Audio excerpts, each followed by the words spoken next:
per això creiem que avui mereixia fer aquest acte de tornada i de recuperació.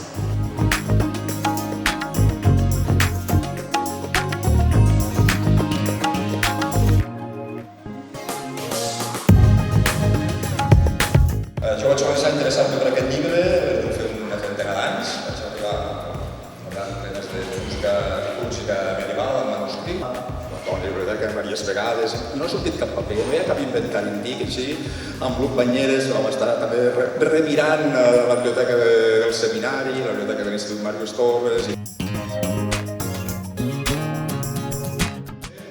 Melodías desconocidas, digamos que hay curiosas variantes melódicas que a mí, que estoy acostumbrado a cantar el canto litúrgico, me han hecho emplearme a fondo.